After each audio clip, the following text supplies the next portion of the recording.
उन्होंने अगर बेहतर काम किया वहां, तो उनको वहीं पर ही दोबारा क्यों नहीं चुनाव लड़वाया? उनको दूसरी जगह क्यों भेजा? इसका मतलब या तो पार्टी में कमजोरी है या उम्मीदवार में कमजोरी है।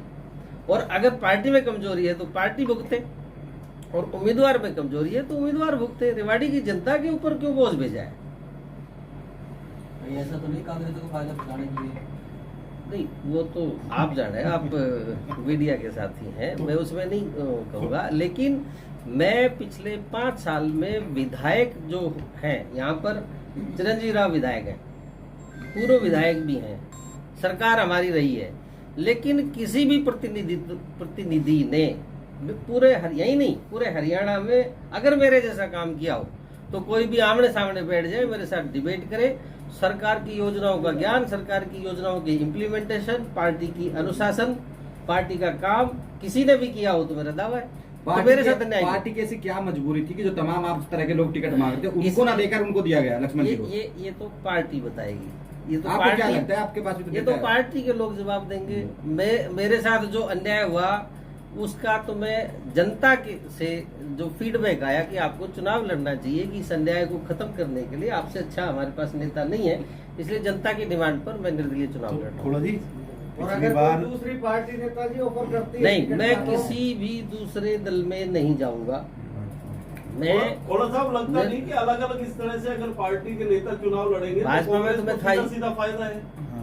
नहीं आकर भाजपा में ही जाएंगे। ना वो कह रहे हैं भाजपा में ही रहेंगे। नहीं, भाजपा में नहीं, निर्दलीय चुनाव लड़ूंगा मैं, भाजपा में कहूँ। सर, इस तरह अगर पार्टी के सारे नेता अलग अलग चुनाव लड़ेंगे तो कहीं ना कहीं कांग्रेस को फायदा पहुंचा रहे हैं। ये तो उन लोगों को देखना है, लेकिन मेरा दावा है कि मेरे जैसा काम अगर पूरे हरियाणा में किसी कार्यकर्ता ने किया हो तो चैलेंज है। किसी एमएलए ने भी किया हो, आपको इनाम भी तो दिया, आपके लिए एक पोस्ट क्रिएट की गई गवर्नमेंट में स्पेशल, आपको बढ़िया हैंडसम सैलरी दी गई, आपको बढ़िया पद दिया गया। मुझे वो काम जब दिया गया जब उस काम को कोई वोट नहीं रहा था, किसी के बस का नहीं था, जिन्होंने इसको बनाया उन्हीं के बस का नहीं था।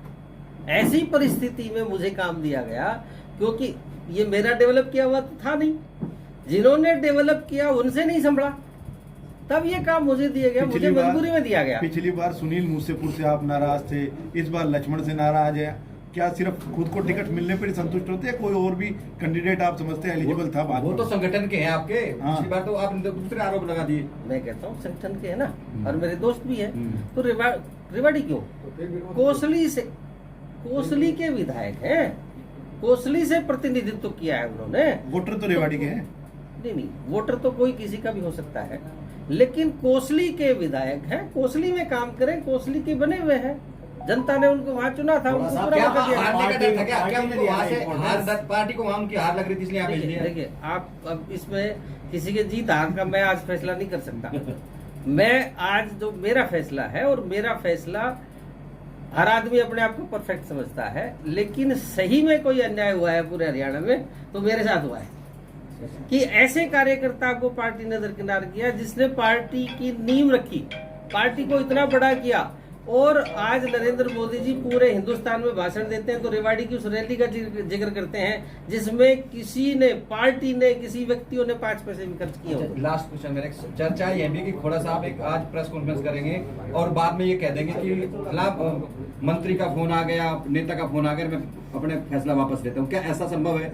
देखिए, ये आपकी बात अच्छी है, हो सकता है किसी ने ये कहा भी होगी, जाकर के पूछ रहा था कि पक्का काम हो जाए, लेकिन इस पक्के का ये है पक्के कर रहे हैं। मैं 100% रेवाड़ी विधानसभा से निर्दलीय चुनाव लड़ रहा हूँ।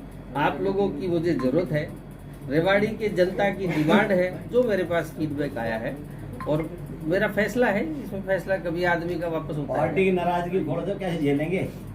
पार्टी की नाराजगी में थोड़ी झेलनी है। नहीं, अब तो भगवान निर्दलीय चुनाव लड़ोगे तो पार्टी की नाराजगी तो हो ही जाएगी ना। नहीं, पार्टी की नाराजगी तो होगी कि मैं पार्टी की टिकट पर चुनाव नहीं लड़ रहा, निर्दलीय लड़ रहा हूँ। नाराजगी तो पार्टी देखेगी, तो वो पार्टी को देखना है। बाय बाय कह रहे हो? पार्टी को बाय बाय, तभी तो निर्दलीय चुनाव लड़। और अच्छा, कोई पार्टी में रहते हुए निर्दलीय चुनाव लड़ सकता है क्या? मतलब ये है कि नहीं, पार्टी में रहते हुए तो कापड़ेवाज जी ने भी चुनाव लड़ा था ना। नहीं, निकाल दिया था उनको, अपनी तरफ से निकाल दिया ना उन्होंने। वो तो पार्टी को देखना है, बाद में वो तो पार्टी को देखना। मैं पार्टी के किसी पद पर नहीं हूँ, इसलिए मुझे इस्तीफा देने की जरूरत नहीं है, वो पार्टी को फैसला करना है। अब जो विरोधी मैं आपके माध्यम से जितने भी लोग टिकट मांग रहे थे, रणधीर सिंह कापड़ीवास जी, उनसे मेरा निवेदन है कि उन्होंने चुनाव लड़ लिया, वो विधायक रह लिए, निर्दलीय चुनाव लड़ लिया, अच्छी वोट उनकी आई, अच्छा मान सम्मान उनका रेवाड़ी में है।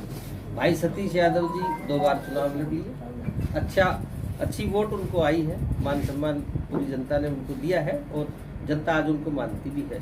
भाई सन्नी यादव जी ने भी चुनाव लड़ा, अच्छी वोट उनको आई है और अच्छा प्रभाव उनका जनता में है। मेरा सभी से निवेदन है कि वो मेरे साथ आए, मेरे साथ रहें। मैं उनको, कोई छोटा है तो छोटे का, बड़ा है तो बड़े का, उनको पूरा मान सम्मान दूंगा और हम सब मिलकर के चुनाव लड़े। जनता भी मेरे साथ है, इन लोगों का भी आशीर्वाद और प्यार मेरे साथ रहेगा तो निश्चित तौर पर हम रेवाड़ी का और भला करेंगे। उम्मीद है समर्थन मिलेगा इन लोगों का जिनका मैंने कुछ लोगों से बात भी की है और मुझे उम्मीद है कि इन सब का समर्थन मिलेगा। सन्नी यादव तो अलग से ऐलान कर रहे हैं टिकट चुनाव लड़ने का। नहीं, वो ठीक है, ऐलान कर रहे हैं, अच्छी बात है, लेकिन मेरा निवेदन है उनसे। राव साहब से मिलोगे, आशीर्वाद लोगे? नहीं, मैं तो किसी से आशीर्वाद नहीं, मैं तो जनता का आशीर्वाद है। उनका समर्थन मिलेगी।